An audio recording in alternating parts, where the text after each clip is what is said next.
Salut à tous et bienvenue dans cette sixième vidéo de notre formation en Java. Nous voyons aujourd'hui les conditions.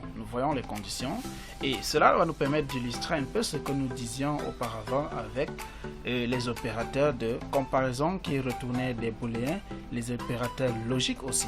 Donc les conditions permettent de retourner aussi des booléens, c'est-à-dire des valeurs qui sont soit vraies, soit fausses, c'est-à-dire les valeurs true ou false. Ouvrez donc votre Eclipse là. Nous allons donc utiliser les structures conditionnelles qui nous permettront de tester un ensemble d'éléments. La structure conditionnelle que nous allons d'abord voir, c'est la structure if. Et après la structure if, nous allons voir la structure switch. Alors, essayons d'avancer, entrons dans notre méthode principale là. Nous allons essayer de tester quelque chose. Alors, à quoi nous servent les structures conditionnelles? Les structures conditionnelles nous servent à faire des tests sur un ensemble de variables, à faire des tests sur des expressions. Nous pouvons essayer de faire un texte comme le suivant. Nous créons une variable là, int par exemple nombre nb qui reçoit 10. Nous faisons un test sur ce nombre. Si nous disons if nb égal avec un opérateur de comparaison, if nb égal 10, nous allons dire system.out.println vous avez entré 10 par exemple, tout simplement.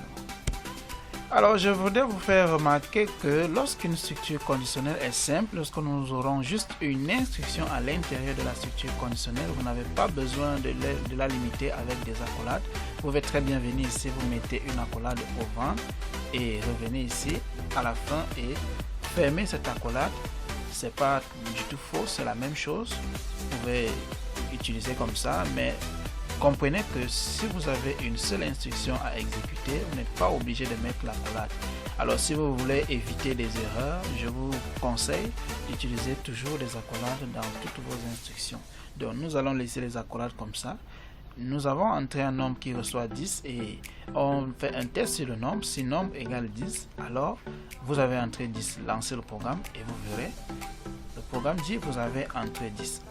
Et si par la suite la condition elle n'est pas vérifiée, il faudrait aussi trouver une alternative pour afficher au moins quelque chose à l'écran.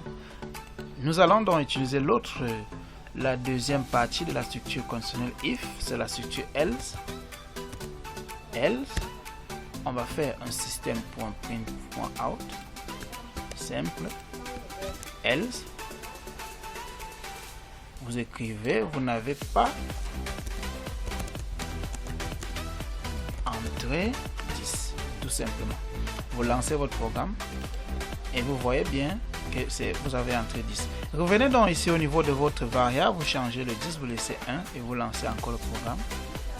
C'est l'instruction vous n'avez pas entré 10 qui est exécutée tout simplement parce que notre variable nombre ne vaut pas 10. Donc il y a eu un test au niveau de notre variable nombre et la machine virtuelle a remarqué que le nombre valait 1. C'est pourquoi elle nous écrit ce message. Vous n'avez pas entré 10. Alors, essayons donc d'écrire un programme un peu plus complexe. Nous allons créer une variable ici, note. Int note. Qui reçoit 10. Et là, on va faire un test sur la note. If note est strictement inférieur à 5, nous utilisons donc un autre opérateur. Si la note est inférieure à 5, qu'est-ce que nous allons afficher? Nous allons dire cet élève est paresseux. Cet élève est paresseux, par exemple.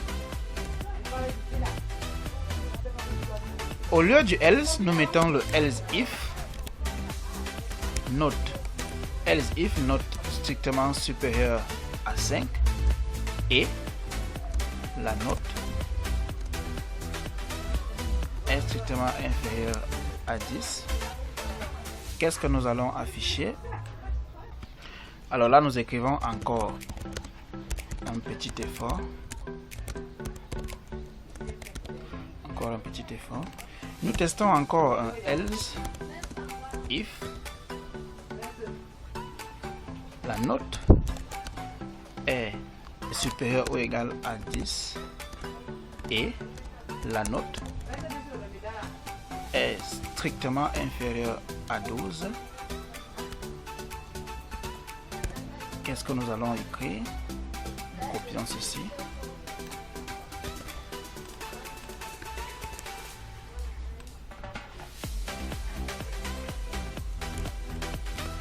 Nous écrivons passable.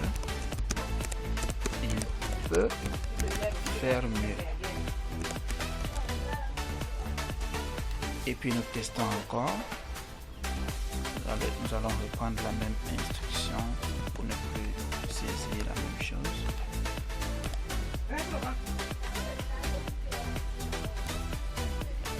Else if note est supérieur ou égal à 12 et note est strictement inférieur à 16. Il y a une accolade que nous devons fermer là. Oui. Si la note est supérieure ou égale à 12 ou alors la note est strictement inférieure à 16, nous allons écrire bien. Il peut encore aller plus loin. Il peut encore aller plus loin. Et pour la fin, alors pour la fin, nous n'avons pas besoin d'écrire un else if parce que si la note est supérieure ou égale à 16, là, else system.out.print, désolé.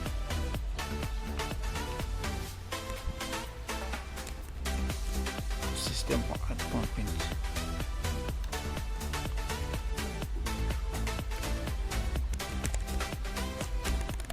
Très bien, par exemple. Alors ça c'est juste un programme pour essayer de faire un ensemble de tests et voir ce qui se passe. Là notre note est initialisée à 10, nous lançons notre programme et nous voyons. Le message qui apparaît c'est passable, il peut faire mieux. Ça veut dire tout simplement que c'est cette instruction là qui est considérée.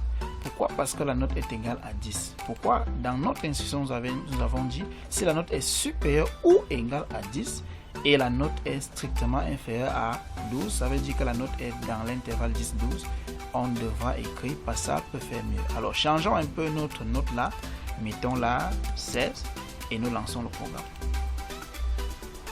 Vous allez voir, c'est très bien, c'est la dernière instruction qui est exécutée parce que la note est égale à 16.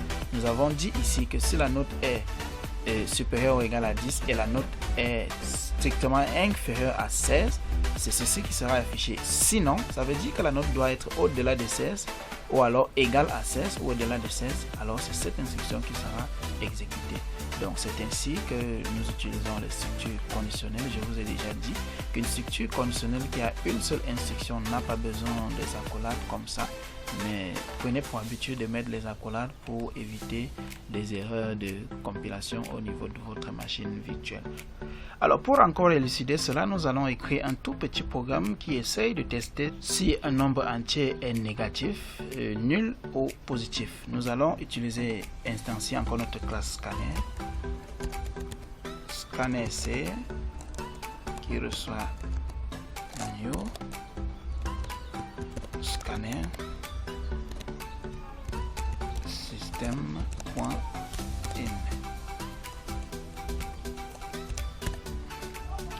Nous créons un entier int n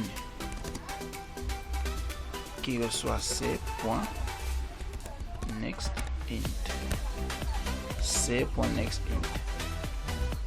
Avant de faire cela, nous devons d'abord faire une instruction d'affichage ici, system.out.println. Veuillez entrer un nombre entier. Veuillez entrer un nombre entier et puis nous recevons le nombre entier. Après, nous faisons un test sur le nombre. If n est strictement inférieur à 0, alors là, il faut afficher. Qu'est-ce que nous allons afficher? Le nombre est négatif. Else if n est égal à 0. Dans ce cas, system.print.out println le nombre est nul.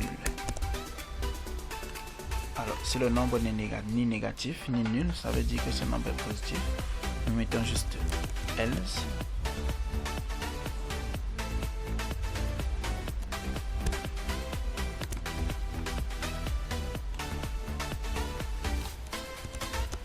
Le nombre est positif. Simplement. Vous exécutez le programme.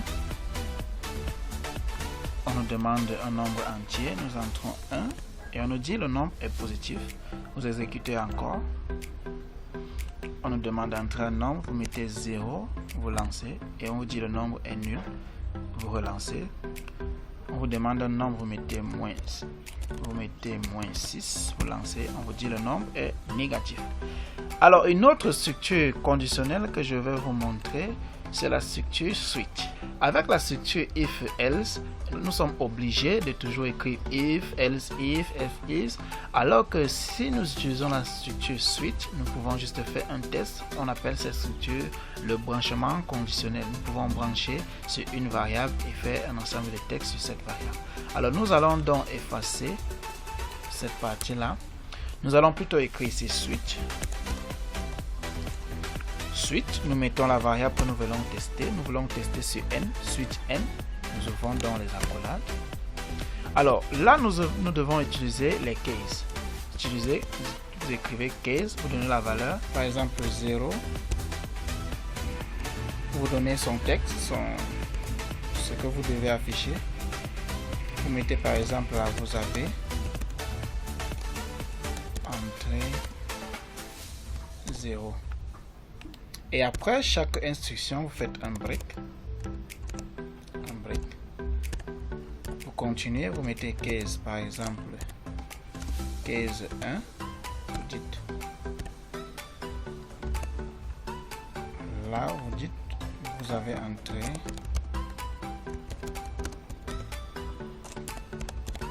Vous avez entré 1. Mettez le break.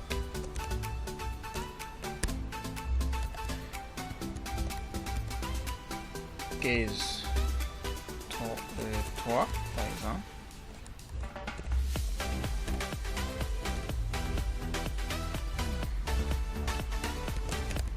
Vous avez entré 3 et puis bon, par la suite vous mettez encore un break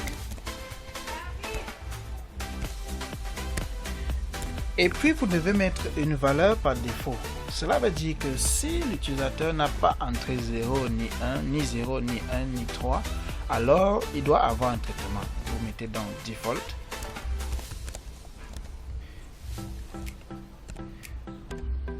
Sur le default, vous dites là, vous n'avez pas entré un nombre attendu, par exemple.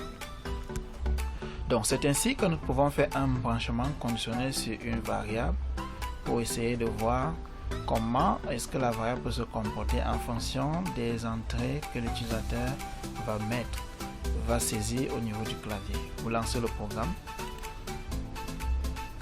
veuillez entrer un nombre entier, vous mettez 1, on dit vous avez entré 1, vous relancez le programme, vous mettez 16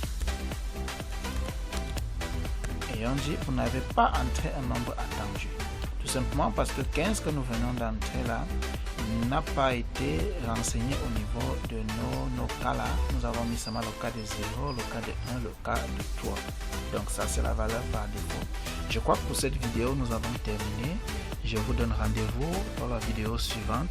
La vidéo suivante va parler des boucles, donc les structures répétitives. Merci. Si vous ne vous êtes pas encore abonné, faites-le maintenant et à très bientôt.